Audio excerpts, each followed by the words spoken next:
네, 오늘은 전태일 열사의 고향인 대구에서 그의 삶과 정신을 알리고 있는 전태일의 친구들 정은정 상임이사 나오셨습니다. 안녕하세요, 이사님. 네, 안녕하세요. 반갑습니다. 이사님이 대구 노동세상 대표로 지역에서 노동운동을 오래 해오셨죠? 네네. 뭐 인터뷰 많이 해보셨죠? 아닙니다.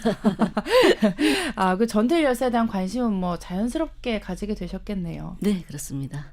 그러시군요. 우리 서민지 기자하고도 인사하시죠? 안녕하세요. 네, 처음 뵙겠습니다. 네. 네, 우리 서민지 기자도 전태일 열사 관련해서는 좀 알고 계시죠? 고향이 대구다. 네, 그 정도 알고 있습니다. 네, 사실 저희가 이게 전태일 열사 관련해서 뭐 지역에 남아 있는 뭐라고 해야 되지, 뭐 장소 이런 기념비적인 공간이 많지는 않아서 고향이다 이 정도로 아시는 분들이 많은 것 같고 오늘 좀 소개를 시켜드리려고 합니다. 네, 일단 그 전태일의 친구들 사단법인이 구성이 됐고 생거지 매입을 추진해서 기념관을 건립을 하셨어요. 네네. 네, 생거지가 중구에 있죠. 네네. 남산동에 있습니다. 네, 이게 처음에는 어떻게 시작이 됐어요? 누가 아이디어를 내셨을까요? 네네.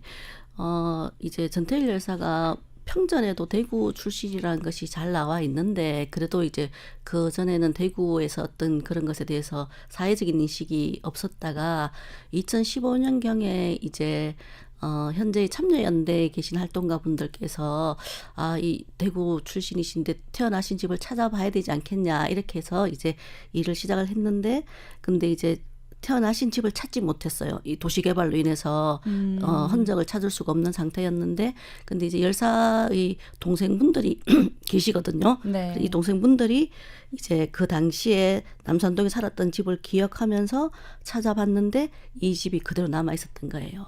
네네. 그래서 이 집을 이제 찾게 되고 그리고 전태일 열사가 대구에서 태어나셔서 뭐 부산에도 가시고 서울에도 사시고 이렇게 했는데 사실 도시에 이제 좀 뭐 이렇게 가난하게 사셨다 보니까 사셨던 집들이 한 곳에도 남아있지 않는데 유일하게 여기가 이제 남아있는 집이거든요. 다른 지역에는 다 없군요. 네네, 다 도시개발이 되고 다 뭐 아파트나 빌라가 들어서고 이런 상태여서 네. 그래서 그 당시 2015년에 이제 이 집을 찾고 이 집을 우리가 꼭 지켜야 되지 않겠느냐 이렇게 이제 논의가 되면서 이제 시작이 됐습니다. 의미 있는 집이네요. 이제 네네. 안 남아 있는다고 하니까 다른 곳은 그리고 또 그대로 보존돼 있다는 것도 참 쉽지 않은 일이잖아요. 그 네. 시간이 그쪽이 이제 대구 대교구 바로 옆에 붙어 있는 네. 골목이거든요. 그래서 그게 재개발되지 않고 남아 있었던 것 같아요. 네. 그렇군요. 네. 네, 또 전태일 열사가 내 생에 가장 행복했던 시절이다. 대구 고향에서의 기억을 그렇게 평전에 남아 네네, 있어서 그렇습니다. 뭐 여러모로 참 의미 있는 공간인데요. 여기를 이제 매입하고 기념관을 건립하시려고 모금 활동을 하셨어요.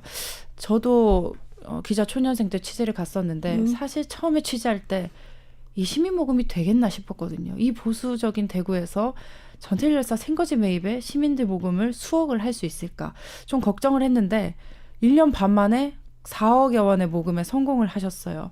이 몇 명이 참여한 거죠? 저희가 이제 여러 번 참여하신 분들도 있고 단체로 참여하신 분들도 이렇게 하지만 어쨌든 명단으로 봤을 때 한 3, 4천 정도가 참가를 하셨어요. 네네. 네. 그리고 사실 저희가 이제 2019년에 사단법인 전태일의 친구들이 출발하고 3월에 출발했거든요. 그리고 2020년 11월 13일에 그 집을 매입해서 정식으로 이제 계약을 체결했는데 한 1년 반 넘는 시간 동안 거의 뭐 5억에 가까운 돈을 모았고 또 그 뒤에는 2단계로 이 집을 수리하고 개관한 데까지 또 2차 모금이 있었습니다. 두 번 모금을 네네. 하셨고 2차 모금에서도 3억여 원. 2차 모금에서 2차 모금은 조금 더 되고 그래서 하여튼 저희가 뭐 중간에 사업비로도 쓰고 이렇게 해서 약 10억 가까이를 모금을 했었습니다. 예. 그렇군요. 상당하게 많이 모금을 하셨네요. 이 쉽지 않은 일인데 거금을 내신 분들도 있을 것 같아요. 맞습니다. 그렇죠? 네. 제 기억에 개인이 거금을 내셨던 적도 네네. 굉장히 의미 있는 참여들도 많았습니다. 네. 전태일 열사랑 같이 청옥고등국민학교 같이는 아니고 그 위에 후배님이었는데 이분께서 나중에 그 가족이 제주 4.3항쟁 관련이어서 보상금을 받으셨거든요. 그 돈을 저희한테 보내주시기도 하셨어요. 의미가 있네요. 네. 생거지가 2024년에 시민들에게 공개됐다고 하는데요. 많이들 방문을 하시나요? 네네. 2024년 11월 13일 날 정식 개관을 했는데 그때부터 지금 1년 조금 넘었잖아요. 저희가 이제 뭐 날씨나 상황에 따라 조금 차이는 있지만 한 달에 평균적으로 한 4,500명 정도가 방문하시고 계십니다.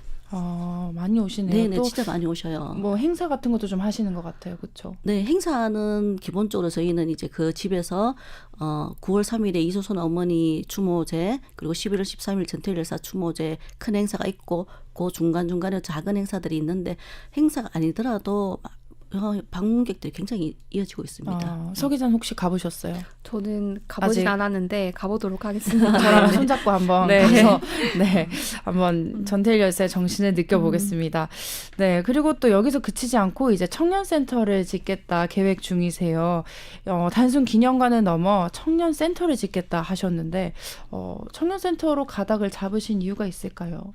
네, 지금 이제 두 분은 모두 가보시지 못하셨는데 저는 가봤습니다. 네네. 그러시구나. 네. 그 공간은 말 그대로 집이거든요. 저희 이제 그 공간의 정식 명칭은 전태일 열사의 집입니다.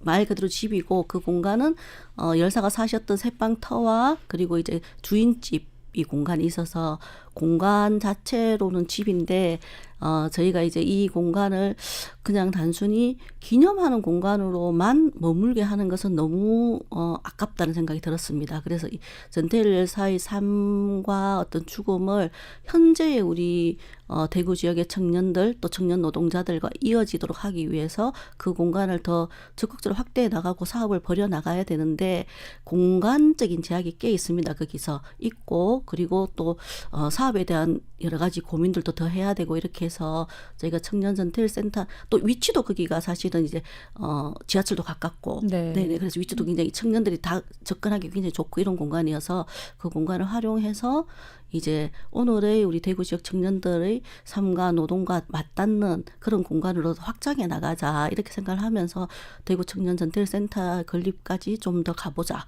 근데 이제 이 집은 시민들이 적극적으로 시민 노동자들이 만들었으니까 이것을 확장하는 청년 전태일 센터는 이제는 좀 정부가 나서줘야 된다, 이렇게 저희가 생각하고 있습니다. 그런데 그 청년센터라는 게 하는 역할이 저희가 막연하게는 잘 떠오르지 않아요. 뭐 노동 문화를 알리고 청년들에게 또 뭘 하는 건가요? 기본적으로는 저희가 생각하는 건 이제 요즘은 많은 노동자들이 사실 자기 사업장이 명확하지 않은 상태에서 제가 뭐 이동 노동이라고도 얘기하고 플랫폼 노동이라고도 얘기하는데, 이렇게 그런 노동자들이 그 공간에 와서 일단은 쉬거나 또 자기들이 어려움이 있을 때, 권리가 침해당했을 때 권리 구제를 받을 수 있는 그런 상담이나 또 이런 활동들을 기본적으로 한다고 생각을 하고 있고, 플러스해서 저희가 이제 요즘은 노동자들이 꼭 노동조합이 아니더라도 그 노동공제나 이런 이제 스스로 돕는 이런 단체들을 만들어서 활동을 하려는 고민들을 지역에서 많이 하고 있는데, 그런 노동자들이 이용할 수 있는 공간으로 만들었으면 좋겠고, 또 중요하게는 저희가 청소년들, 초중 고등학생들, 학생들도 그 공간에 종종 방문을 하거든요. 이분들을 위한 어떤 교육과 활동 공간도 또 필요하다고 생각합니다. 그래서 그런 것으로도 이용할 수 있도록 했으면 합니다. 그런데 사업을 추진하면서 가장 필요한 것이, 또 중요한 것이 예산 문제잖아요. 그러니까 국비와 또 시비 확보가 좀 관건일 것 같은데, 시민 성금으로 이제 시작된 사업이긴 하지만 지자체의 예산 투입이 좀 어느 정도 선까지 논의되고 있나요? 지금 실제로는 공식적으로 논의된 바는 없습니다. 결정된 바도 없고, 저희가 이제 요청을 하고 있고, 근데 뭐 지금 시기적으로 어쨌든 시장 선거도 있고 이렇게 해서 선거 이후에 좀 더 적극적으로 대구시에 요청을 하려고 계획하고 있습니다. 총 사업비가 한 55억 원 정도 들 걸로 보이시죠? 네, 저희가 이제 저희 뭐 이사님 중에 건축사 분도 계시고 해서 대강 잡아본 금액입니다. 네, 그게 아마 그 주변에 이제 지금 옛집 옆에 작은 주택들이 많아요. 이 주택들을 매입해서 그곳에다가 지어야 된다, 이렇게 보고 계시죠? 그게 가장 좋다고 생각합니다. 저희 이제 옛집이 있고 옛집과 바로 연결되어서 이 공간이 있는 것이 공간의 활용이나 이용해서 굉장히 좋기 때문에 그렇게 했으면 좋겠고, 또 지금 그 중에서 집들이 반 이상이 지금 빈집으로 있는 상태거든요. 그래서 이제 매입을 하더라도 뭐 사시는 분들이 피해를 끼치거나 이런 점은 없을 것 같습니다. 네. 제가 가봤는데 굉장히 옛집이 좁아요. 그 앞에 마당이라고 해야 되나요? 그 네. 공간도 좀 좁고 해서 옆에 빈집들이 골목도 굉장히 좁은 곳에 있고 맞습니다. 네, 거기를 확보해야만 지을 수 있는 상황일 것 같기는 해요.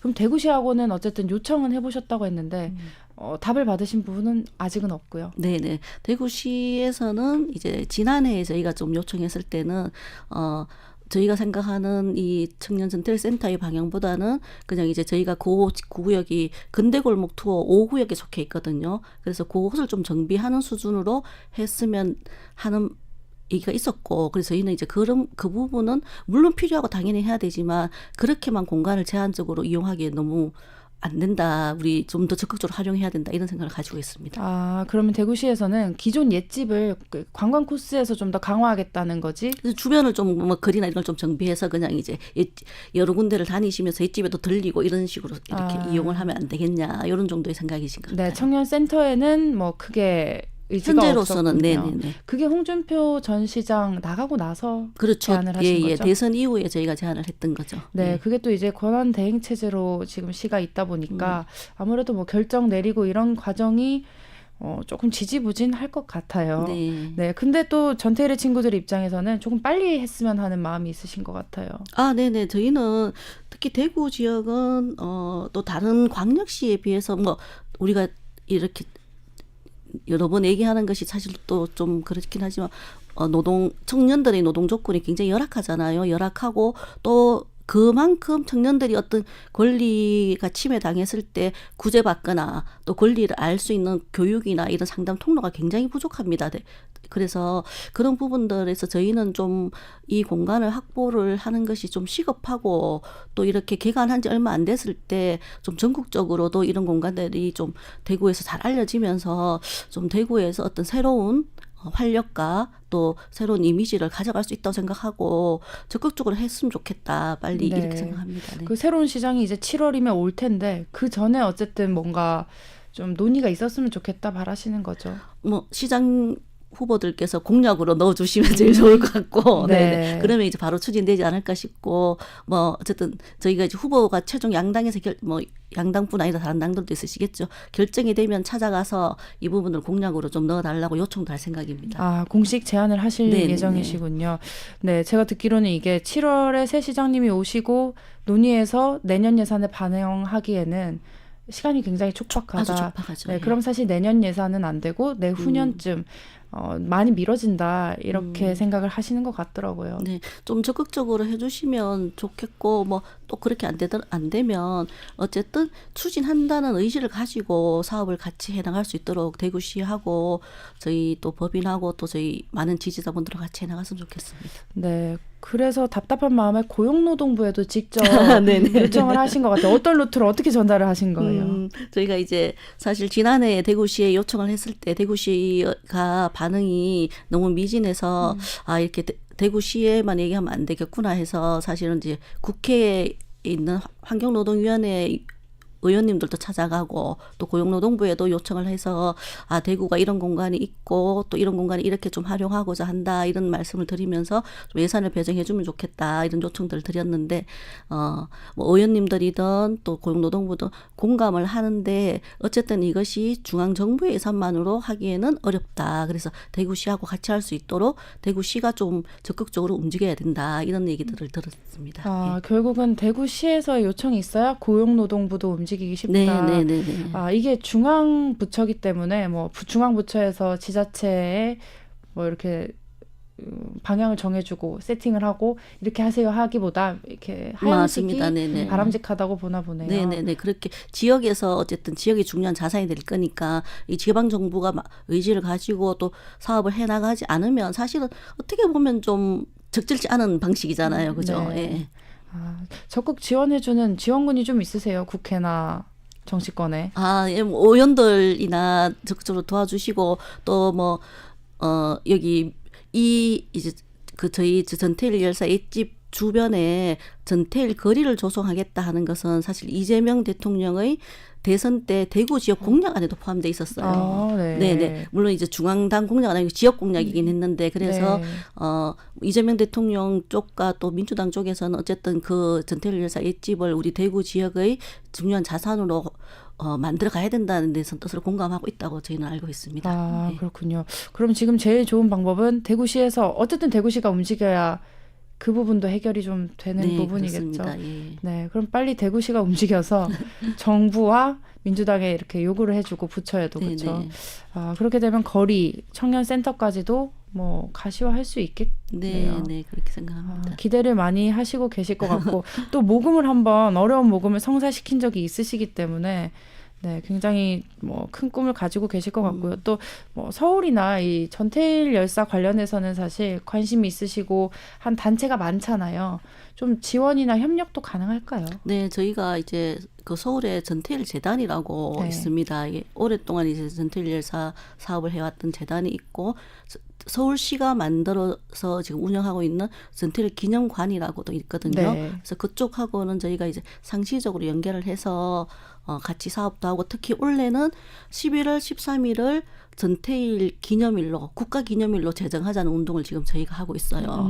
네네. 그래서 적극적으로 지금 진행을 하고 있고 그 운동 일환으로 전태일 평전 따라쓰기 이런 것들도 하고 있는데 대구도 저희가 5월에 진행할 예정인데 그런 사업들을 계속 같이 하면서 또 앞으로는 전태일 열사나 또 이소선 어머니나에 대해서 학술적인 연구나 이런 것들도 진행이 돼야 된다고 저희는 생각하고 있습니다. 좀 더 이제 확장해 나가고 하기 위해서 그런 부분들도 같이 해 나가고자 합니다. 네.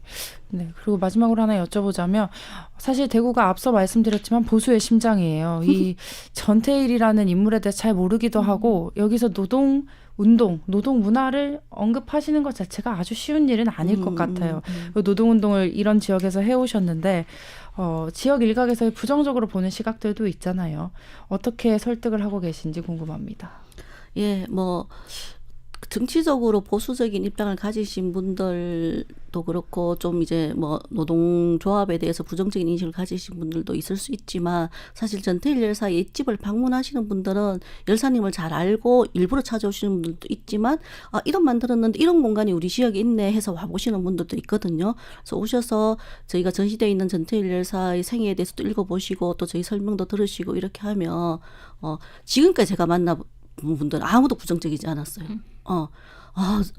이런 사람이 세상에 있었구나라고 얘기하시는 분들도 있고 또 잘 알고 오신 분들은 알았지만 또 여기 와서 또 눈으로 보니까 너무 또 그분이 대단하게 보이고 이렇게 생각을 하시고 그러면서 또 많은 분들이 정치적인 견해를 떠나서 현재 한국 사회 노동자들이 여전히 위험하고 열악한 처지에서 일하고 있다는 것을 잘 알고 계시고 그것이 개선돼야 된다는 생각에 대해서는 공감하시는 바가 저는 크다고 생각합니다. 크고 또 전태일 열사는 단순히 노동자의 권리뿐 아니라 정말로 이제 가난한 이들이 서로 함께 나누고 자기 것을 내놓고 또 사람을 사랑하고 연대하고 희생하는 그런 정신들의 어떤 상징이기 때문에 저는 도리어 더 긍정적으로 바라보시는 분들이 훨씬 많다고 생각하고 그것들이 저는 잘 확산된다면 우리 대구 지역의 중요한 어떤 자산이 될 수 있다고 생각합니다. 네, 그 전태일 열사의 고향인 대구에서 뭐 노동 문화뿐 아니라 나눔과 연대의 정신을 좀 확산시켜 가야 한다 이런 말씀을 주신 것 같아요.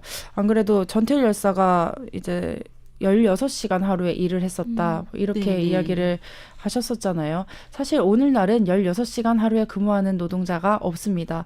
다만 오늘의 전태일들은 또 다른 고민으로 다른 문제로 힘든 시간을 보내고 있는 것 같아요. 저희가 노동절이 곧 다가오는데요. 그때쯤이면 아마 지방선거 후보자들이 확정이 될 것 같습니다. 그 즈음에 요청하신 바에 대한 의미 있는 답변을 받으셨으면 좋겠네요. 그때 또 한번 찾아뵐 수 있도록 하겠습니다. 네. 네, 오늘 저희가 준비한 내용은 여기까지고요. 두 분 오늘 나와주셔서 감사합니다. 네, 오늘 방송 여기서 마무리하고 저희는 내일 이 시간에 다시 뵙겠습니다. 감사합니다. 감사합니다.